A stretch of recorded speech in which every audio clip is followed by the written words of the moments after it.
Hello বন্ধুরা, আসলে দুটো মানুষই ধান্দাবাজ, দুজনই স্বার্থপর। অনির্বাণ আর নীলু দুজনেরই মাথার চিকিৎসার প্রয়োজন রয়েছে। কেন এই কথা বললো দর্শকের, আসুন দেখে নেওয়া যাক এক ঝলকে।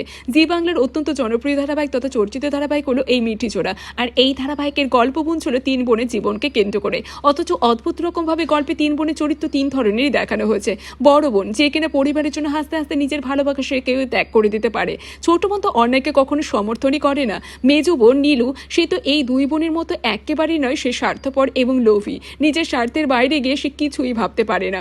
যে বড় দিদি মেজো বোনের বিয়ে হবে কিনা কখনো, এই চিন্তায় অস্থির হয়ে নিজের ভালোবাসার মানুষের সাথে বিয়ে দিয়ে দিয়েছে নিজের বোনের, এবং নিজের বোনের সুখী জীবন গড়ে তুলতে নিজের চরিত্রে স্বেচ্ছায় দাগ দিয়েছে বড় দিদি রায়। আর সেই দিদি অসুস্থ যেন মেজো বোন নীলু নিজের দিদির খোঁজ তো পর্যন্ত একদমই নেয় না, পরিবর্তে জানতে চায় তার বর কেন সেখানে রয়েছে আর কেন সেখানে এতক্ষণ ধরে আছে, কিভাবে সে এই খবরটা পেল।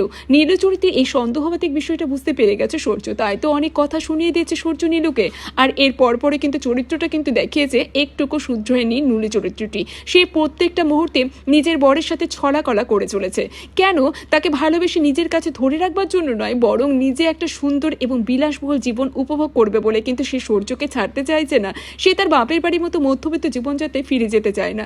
আসলে সে গরিবের মতো বাঁচতেই চায় না। সেই কারণে তার বর সূর্য তার কাছে শুধু একটা মই, যাকে ধরে সে উপরে উঠতে পারে, ভালো জীবনযাত্রা উপভোগ করতে পারে। আর সেই কারণে তো সূর্যকে একেবারে ছাড়তে চাইছে না নীলু। দর্শকদের মধ্যে অনেকে ভেবেছিলেন দুজনের ডিভোর্স দেখানো হচ্ছে, দুজনের মধ্যে ভালোবাসা দেখানো হবে বলে। সূর্য তো নীলুকে মন থেকে মেনে নিয়েছিল, কিন্তু নীলুর মধ্যে যে হিংসুটি ব্যাপারটা ছিল, সেই বিষয়টা মোটেই কিন্তু মিটবে না। আর মিটবে না বলেই কিন্তু একের পর এক কিন্তু ট্র্যাকের মধ্যে দিয়ে কিন্তু দেখানো হয়েছে যে নীলুর জীবনটা আর সূর্যের জীবনটা। কিন্তু দর্শকরা হতবাক হয়ে যান যখন রায়ের অসুস্থতা শুনেও নিজেকে পরিবর্তন করার বদলে এই রোগে কত টাকা খরচ হতে পারে সেটা বুঝে নীলু ভাবে তার চাওয়া টাকার পরিমাণটা অনেক কম, কারণ তার যদি এরকম কোনো রোগ হয় তখন তো তার সমস্ত টাকা খরচ হয়ে যাবে। এরপর তো নীলু ভাবতে থাকে সে টাকার পরিমাণটা পরিবর্তন করবে নাকি সূর্যের সাথে থেকে যাবে। অর্থাৎ বরের প্রতি ভালোবাসা নয়, নিজের জীবনের সুখের কথা চিন্তা করাটাই তোর চরিত্র। যা দেখে তো দর্শকদের মধ্যে অনেকেই মনে করেছেন অনির্বাণ যেমন মানসিকভাবে অসুস্থ, তেমনই কিন্তু মানসিক অসুস্থতা রয়েছে নীলুরও। আর সোশ্যাল মিডিয়াতে তো এই কারণে একজন নেটিজেন লিখেছেন যে নীলুর মনে সূর্যের জন্য যে কানাকিঞ্চি পরিমাণে ভালোবাসা নেই, তা কিন্তু 200টা পর্বে কিন্তু এসে আবারও প্রকাশ পেল। ডিভোর্সের কাহিনী শুরু হওয়ার পরে কিন্তু আমার মনে ক্ষীণ আশা ছিল হয়তো সূর্যের প্রতি নীলুর ফিলিংসটা একটু হলে প্রকাশ পাবে। আর দর্শকেরা কিন্তু তার বক্তব্যে আরও লিখেছেন যে এই ধারাবাহিকের সাম্প্রতিক পর্ব তাকে ভুল প্রমাণিত করে দিয়েছে।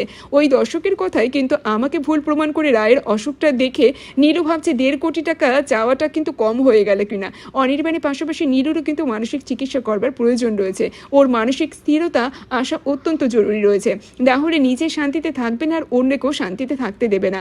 আপনাদের কাছে কি মনে হচ্ছে এই নীলের চরিত্রটিকে ঘিরে? অবশ্যই কমেন্টে আপনাদের বক্তব্যকে তুলে ধরবেন। আর মিঠি জোড়া ধারাবাহিকটি কেমন লাগছে, এই পর্বগুলো কেমন লাগছে আপনাদের কাছে, সেটিও লিখতে ভুলবেন না।